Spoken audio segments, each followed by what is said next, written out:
What is up, guys, and welcome back to another Tasteless video. As you can see, once again we're going to be smashing out some Tarkov.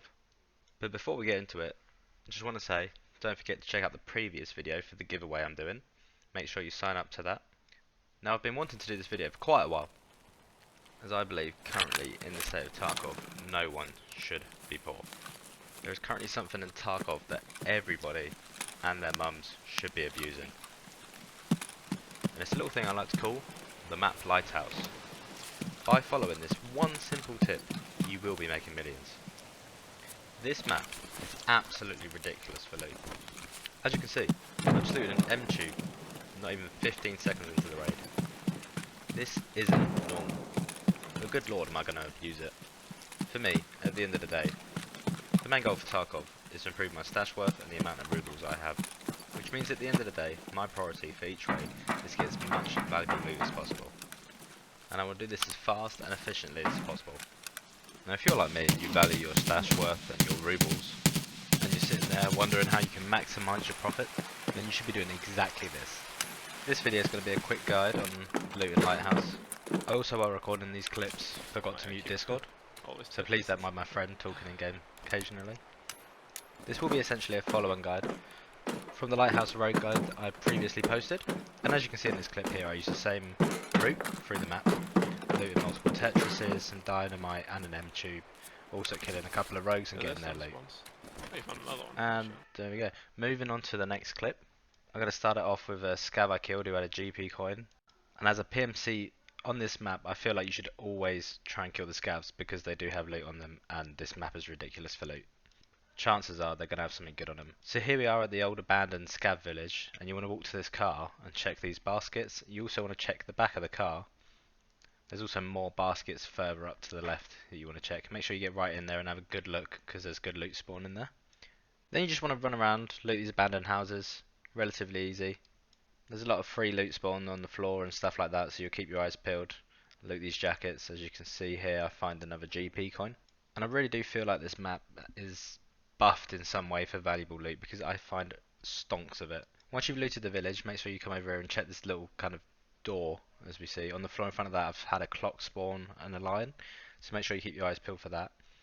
And as you can see, keep looting.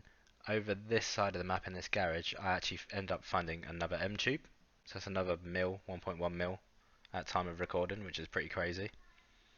Moving on here to the next village. As you can see, I'm about to get the drop on this player scav. But again, in this village, you want to loot every single building. I believe this player scav's already looted this building, so let's see what he's got in his pockets. Just bear in mind, while looting these buildings, you're on wood all the time and making a lot of noise. So if any PMCs or scavs roll up behind you from the hills, they are going to know you're in there. But anyway, in this big red building, upstairs, there's a red computer. I call it the Alienware computer because it's absolutely jacked. And in front of that is actually a tech spawn. I found 2 or 3 graphics cards there already. Also, as you enter the building, on the left side of the TV is also another tech spawn. And there's various other spawns throughout that building as well. So as you run out of the previous red brick building, I call it, to the right, you'll find this abandoned shack that you can loot inside and out. Also very good for tools and stuff like that, or technical loot, I believe as it's called in game. So you want to check everything here.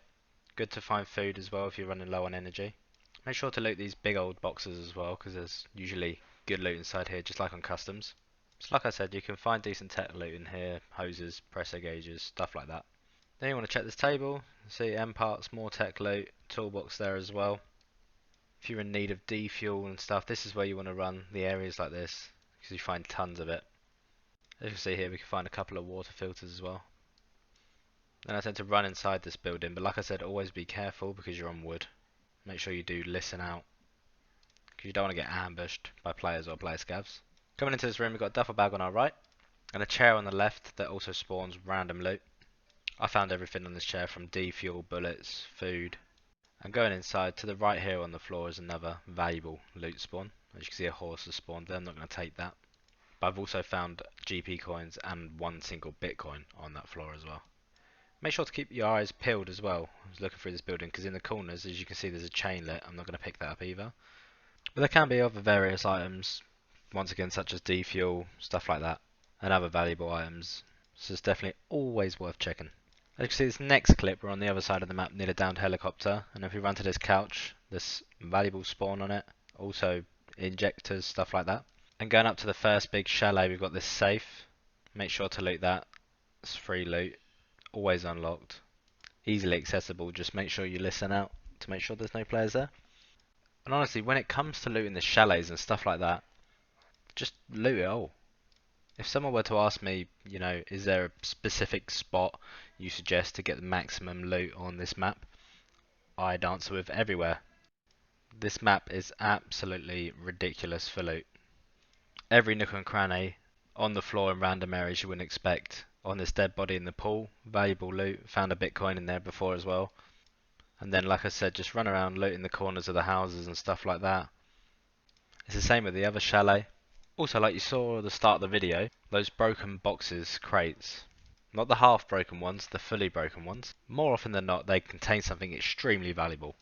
So it's always worth checking these boxes, especially when you're like a scav. People tend to overlook these things, these small things, or not realise there's a Bitcoin hidden under the plank of wood. It's happened to me multiple times now. But obviously I'm not going to point out every specific loot spot because we'd be here for hours. On this map there are too many. I could do a detailed loot guide if that's what you guys are interested in. Obviously it would take a bit more time, a bit of a longer video, but you will find loot absolutely everywhere on this map. It's ridiculous. So loot this couch, chair, table here, valuable loot spawns, and then I've run into the garage as well. As you can see, we found a skull on the chair there. So after this we want to run into the garage and have a look in there because there's also a very good loot spawn. As you can see, there's a toolbox here. And on the workbench in front is another valuable loot spawn. Once again, found bitcoins, GP coins, rollers, stuff like that on the toolbox there. You can get stims on the workbench as well. Also at the back on the side of the car, there's another technical loot spawn. And right next to the side door there, you can find an M battery, military battery. Like I said, the crates, always check the crates. As you can see, another VPX. See, that was just a couple of raids I did, looting, just to show you some spots.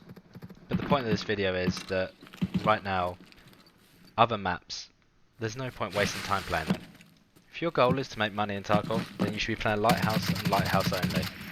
Through thoroughly looting every building, every bag, and all the player scavs that do the work for you, you should be coming out of each raid 500k to 1,000,000 rubles. There's also not much urgency to go to the road camp to make your profits, as every building in this map is absolutely ridiculous. And the spawn rates for high tier loot seem to be extremely high. I have a feeling in the future this may get nerfed. That's why my advice to you guys is play Lighthouse as much as you can, because the profits you can make on this map, as fast as you can make them, no other map can do that.